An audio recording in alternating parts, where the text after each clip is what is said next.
আমার ইচ্ছা ছিল অভিনেত্রী হবার, কিন্তু হচ্ছে যেহেতু নায়িকার স্থলে যেহেতু সবাই মিলে আমাকে ফেলেছে, আমি নায়িকা হয়েই উঠবো। হিরো আলমে ভাইয়ের উদ্দেশ্য যদি বলি তাহলে বলবো যে ভাইয়া যেরকম হচ্ছে মাঝে মাঝে হচ্ছে টুক করে দেখা দেয়, এরকম করে সবসময় যেন দেখা দিতে থাকে, ভালো লাগে। তুমি বিশ্বাস করো আমি তোমাকে সত্যি অনেক ভালোবাসি। তো উনি যেরকম আর কি সিন ক্রিয়েট করতেছে, এই সিন ক্রিয়েটগুলো আমার কাছে অনেক ভালো লাগতেছে।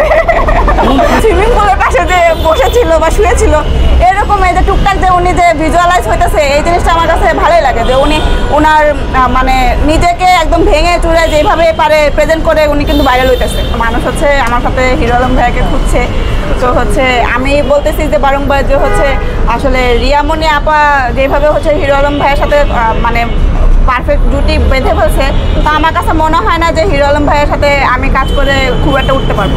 আমরা সবাই আশাবাদী হিরো আলম জিতে যাবে, আমরা সবাই সাপোর্ট করবো, হিরো আলম জিতবেই জিতবে।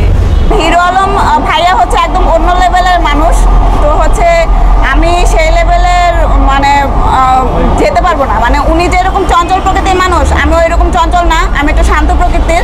আর হচ্ছে আমি একটু ড্রামাটিক বা হচ্ছে একটু ফাইটিং টাইপের কোনো সিনেমা এগুলোতে কাজ করতে রাজি, বাট হচ্ছে একটু সিনিয়র পার্সনদের সাথে কাজ করলে অনেক ভালো হইতো, যারা কিনা অনেক বিগত বছর ধরে মানে কাজ করে আসছে, ইভেন ব্যবসা সফল ছবিগুলো করে আসছে, তাদের সাথে যদি আমি কাজ করতে পারতাম হয়তো আমার লার্নিং পয়েন্টটা অনেক ভালো ছিল, ভালো হতো। তো আমি সেই ক্ষেত্রে সিনিয়র কোনো পার্সনের সাথেই যাব, বা নর্মালে যারা এখন হচ্ছে বর্তমানে সিনেমাটাকে লিড করতে পারতেছে বা ওনাদের কথায় হচ্ছে নায়ক বা গায়ক বা নায়িকা এরকমভাবে র্যাঙ্কিংয়ে ভালো আছে, অবস্থান ধরে রাখতে পারছে, তাদের কাছে আমি কাজ করতে চাচ্ছি। কারণ হচ্ছে যেহেতু আমার একটা শিক্ষা রিলেটেড ইস্যুও কিন্তু আছে, লাইক হচ্ছে আমি একটা যদি কোনো খারাপ সিদ্ধান্ত নেই বা একটা যদি ভুল সিদ্ধান্ত নেই, তাহলে কিন্তু মনে করেন আমার স্যাররা কিন্তু অপদস্থ হবে যারা কিনা আমাকে শিখাইছে। আমি যেরকম শান্তশিষ্ট বা আমি যেরকম লেভেল বা হচ্ছে যেই রোতে হচ্ছে আমি শিখেছি, আমি ওই রো অ্যাঙ্গেলে যাদের সাথে আমার ম্যাচ হবে বা যারা আমাকে বুঝবে, আমাকে কাউন্সিলিং করতে পারবে, তাদের সাথে আমি কাজ করতে চাই। আমি একাডেমিকভাবে হচ্ছে অনার্স ফাইনাল ইয়ার পরীক্ষা দিয়েছি। আমি হচ্ছে ন্যাশনাল ইউনিভার্সিটিতে ফিনান্স অ্যান্ড ব্যাংকিংয়ের উপর পরীক্ষা দিয়েছি। এই বিষয়ে মন্তব্য হচ্ছে কি, এখন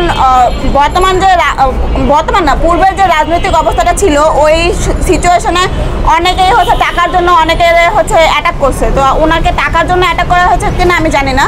তো সেই সিন্ডিকেটের আন্ডারে যদি উনি মার খেয়ে থাকে, তাহলে আমি বলবো যে ওই সিন্ডিকেট হচ্ছে এখন তো ভেঙে যাবে। তো এটা নিয়ে উনি হচ্ছে আসলে অপমানিত হয়েছে, এটা অপমানিত হওয়ার মনে হয় না উনি যোগ্য ছিলেন আমার মতে। হিরো আলম হচ্ছে অপমানিত হবার যোগ্যতা রাখেনি, কারণ হচ্ছে উনি একজন ট্যালেন্টেড পারসন। কারণ সবাই কিন্তু উনি যেই কমেডিয়ান পজিশনে হচ্ছে কাজ করে, এই রিলেটেড কমেডিয়ান পজিশনে হচ্ছে সবাই কাজ করার যোগ্যতা রাখেনি আমার মতে।